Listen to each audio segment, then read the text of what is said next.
Our presentation will answer the question if and to what extent the transnational NGO community is diversified regarding to approaches and values.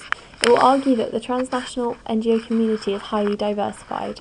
Although there are common values and approaches which some NGOs share, overall every NGO has slightly unique approaches and values.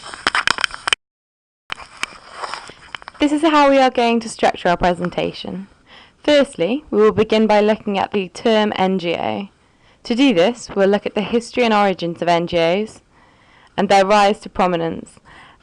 We will then look at some of the academic definitions of NGOs in order to define some of their key principles and values. After this, we'll define other key terms from the question, which are transnational, values and approaches, in order to show how these terms are understood within the NGO community, as they are intrinsic to the interpretation of this question. Following this, we'll look at the values that different groups of NGOs process in order to show similarities and diversity within the transnational community. This leads onto the diversification in the approach of NGOs, and for this we will look at the case study of different development approaches by discussing little d and big D. Finally, this presentation will discuss diversity of NGO structures and funding in order to show how these factors also shape the NGO's particular value and approach. This essay will conclude that NGOs are diversified regarding their approaches and values, as in many ways each NGO is unique. In order to understand the concept of NGOs, it's important to take a look at their history. The UN coined the term NGO in 1945 under Article 71, but NGOs have existed in many different guises for centuries. There are records of NGOs dating back to the 18th century. For example, the Friends of Truth were established in Paris in 1790. They had a clear set of universal goals, showing as far back as the Enlightenment, NGOs had recognisable values and approaches. By the early 20th century, many NGOs had been founded which still exist today. Save the Children was created in 1919 and Oxfam was established under the name the Oxford Committee Against Famine in 1942. However, NGOs rose to prominence particularly from the 1980s onwards. This was partly a response to globalised efforts to roll back the state, which left a welfare gap in societies. NGOs were seen as a cost-effective way to provide for this area of society. They were also closely aligned to the emerging concept of civil society. With the emerging reputation of NGOs came academic analysis. The first wave of academic literature emerged in the 1990s with works such as Clark 1990, Corton 1991 and Fowler 1997. The second wave in the early 2000s led to a more theoretical and detailed understanding of NGOs. Despite this research, NGOs have still not been definitively defined. Efforts to find a conclusive definition of an NGO is deeply problematic, and throughout literature, scholars have noticed the underlying issues that have prevented this from being done. Notably, the lack of cohesion and fully understanding of the term, which leads to a variety of aspects being incorporated. Frequently, when NGOs are defined, there are limitations or challenges that arise. For instance, Gorman envisions that they are non-governmental, tax-exempt, non-profit agencies engaged in overseas provisions of services for relief and development purposes. By stating that these organisations are overseas, Gorman neglects the many national and local NGOs. Furthermore, when using the term development, this does not account for the many other focuses that NGOs may have. Willits holds a different definition of an NGO, stating that it is an independent voluntary association of people acting together on a continuous basis for some common purpose, other than achieving government office, making money or illegal activities, which demonstrates the wide scope over the issue, as this is strikingly different to Gorman. Also, he incorporates ideas of volunteering and the issue of illegal activities. This demonstrates the vast debate in defining of NGOs. For use in our presentation, we have chosen 4 key principles for an effective NGO: non-profit, independent, non-criminal and responsible. With the principle of non-profit, while some NGOs do have a profit-making aspect, this is done for the improvement of the NGO and its work. Profits are usually reincorporated back into the organisation in a cycle. The idea of independence stems from the non-governmental structure of the organisation and prevents a political agenda, and in many cases supports communities when government support is lacking. Through the principle of non-criminal and responsible, the activities of NGO follow a need for a civil society and a need for social development and improvement. Whilst we have constructed a means of analysis with these principles, we understand the limitations they create and how in many cases these issues are often more ingrained or less apparent and remain contested. So what does the term transnational mean, and why is it important? In his work, Peter Willits outlines a definition of the term transnational. He states that in the academic study of international relations, the term transnational refers to the relationship across country boundaries in which at least one of the actors is not a government. In a similar way, the Oxford Dictionary defines it as extending or operating across national boundaries. What both definitions share is the common view on the importance of these national boundaries. If we place this within the context of this presentation, a transnational NGO is therefore one that operates across country boundaries and neither concentrates nor constrains its activities to within specific national borders. This is vital to analysing the diversification of approaches and values of NGOs, as this key word filters out all NGOs that do not extend their activities across borders. NGOs are value-driven entities, and these values embody a core set of principles and objectives which relate to an NGO's ideological purpose. These values are critical to the identity of an NGO on various levels, whether it be in defining them from other sectors or defining themselves into certain focus groups. These values are also crucial in guiding the organisation's actions in terms of what is acceptable and what is not, in order to reach their ideological purpose. The approaches of an NGO essentially refers to the types of activities they engage in order to reach this ideological purpose. Though these approaches are guided by values held, the approaches of individual NGOs can be very different to others who may well share the same values.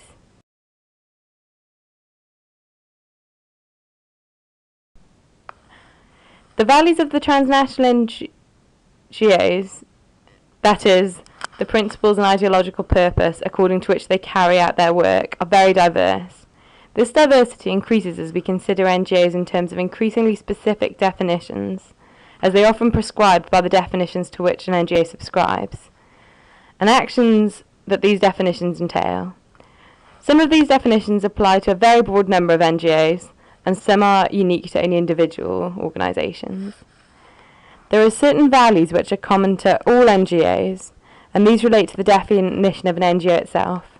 NGOs are not-for-profit, non-governmental, responsible and non-criminal organisations, and without these values, an organisation is not a legitimate member of the transnational NGO community. It's important to understand these values when considering the focus and activities NGOs subscribe to in order to reach their ideological purpose, because these should all adhere to these core values.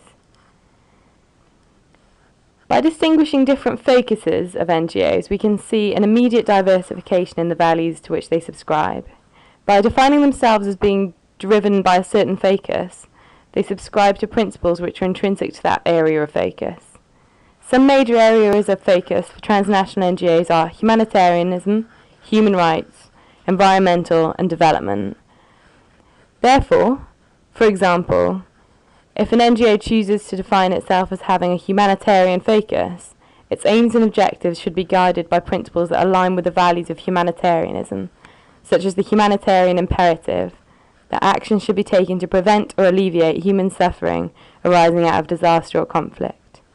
The same would apply to intrinsic values implied by other focuses. Because these values are implied within their very definition, an NGO choosing to define itself in this way immediately subscribes to them. This means that as large numbers of NGOs subscribe to the same focus groups, these NGOs will share common values relating to the definition. The values of NGOs become further diversified when we consider them in terms of individual organisations with individual mission statements. Although individual NGOs will share all the values that are common and intrinsic to defining themselves as NGOs, and share many common values intrinsic to their focus groups with other NGOs who subscribe to the same focus, Willett describes that we may distinguish different activities. While we may distinguish different activities, specific NGOs will often change the balance of the activities they pursue. When considered individually, NGOs will express values in their individual mission statements, which are unique to their specific ideological purposes. Although some NGOs share values, this does not mean that they will all have the same approaches. For example, within specific development NGOs, there are two distinct approaches which have been outlined by Bebbington. These are referred to as Little D and Big D. Little D is seen as a more grassroots approach to development. This approach sees development as an ongoing process which challenges core institutions with systematic alternatives through advocacy. Big D, on the other hand, is far more project-based, which focuses on day-to-day improvements as opposed to fundamental changes in society. There has recently been a rise in Big D, with 90% of NGOs in Kenya now being service providers. This is partly due to the fact that African governments have introduced laws that restrict NGOs' engagement in empowerment, policy advocacy, promotion of human and democratic rights, and issues that they deem to be politically sensitive. Uganda has been particularly restrictive in this area. It is therefore unsurprising that many NGOs are pushed towards a Big D approach, particularly in some countries in Africa. This shows how contingent NGOs are on their nation-based environments, and it explains the wide diversity in their approaches. NGOs also have different approaches to how they structure their organisations, although nearly all are hierarchical. Lewis states that NGOs may be large or small, formal or informal, bureaucratic or flexible. For example, some NGOs choose professionalised staff, while others depend on volunteers and supporters. The classic model is a membership-based organisation where each NGO has its president, its council, and its field workers or activists. However, this model varies highly depending on the NGO and its specific work. When looking at how the transnational NGO community is diversified regarding approaches and values, it is important to look beyond the physical body of the complete NGO. Whilst we have covered that there is a wide scope to these bodies, particularly within the nature of development organisations, little has been discussed on the internal diversification that forms the NGO itself. However, when looking within NGOs and their governing boards, we see a clear lack of diversification that challenges the diversity and the broad nature of these organisations. The first graph, titled Headquarters Locations, highlights that 72% of what the Global Journal calls the top 100 NGOs have their headquarters within the Western world, this being split between Europe and North America.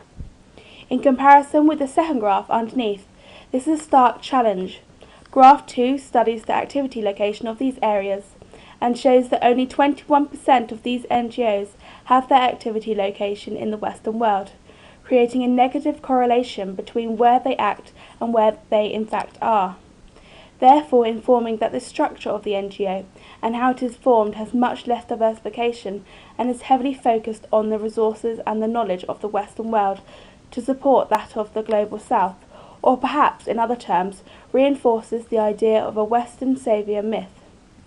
Lewis notes that an organisation contains diverse cultural perspectives, tending to reproduce internally the ideological conflicts that are characteristic of the wider society in which an organisation exists, which would create problems for those NGOs that find their headquarters and activity locations are different, and also creates difficulties for the diversification of values, as 72% of these NGOs by this theory would have great influence from the Western ideologies and their constraints and character this then includes. Furthermore, with this, as Gersbauer adds, conditions imposed on the NGOs de-emphasises the agency and autonomy of the NGOs. It is evident that this can have limitations on the outreach of NGOs at whole when assessing how the transnational community is diversified regarding values.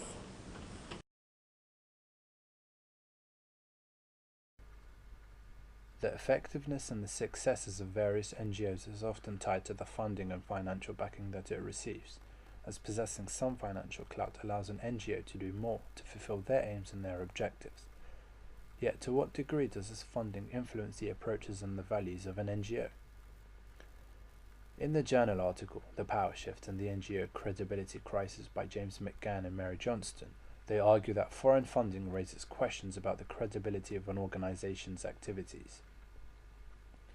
Their argument rests on the idea that a foreign donor can often direct the goals of that NGO and can essentially coerce these NGOs that desperately require the funding to exist and operate.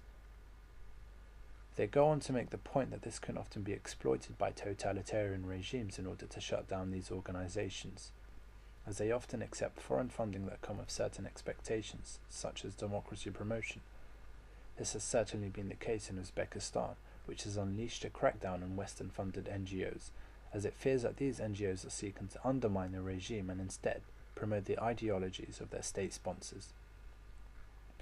The independent watchdog Global Policy Forum, which monitors the work of the United Nations and scrutinizes policymaking around the world, also argues that the neutrality of an NGO is often affected by the funding that it receives. This is their reasoning behind their refusal to accept any government or corporate funding, so that they maintain and uphold their independence. What this highlights is that the origins of an NGO's funding can often dictate the approaches and the values that the NGOs have, as they seek to maintain the flow of funding they receive.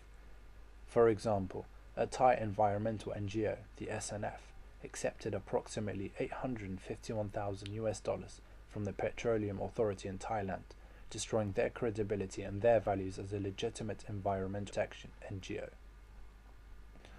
So, whilst there is a large diversity of approaches and values of different transnational NGOs, their approaches and values can often be largely influenced by the funding that they receive.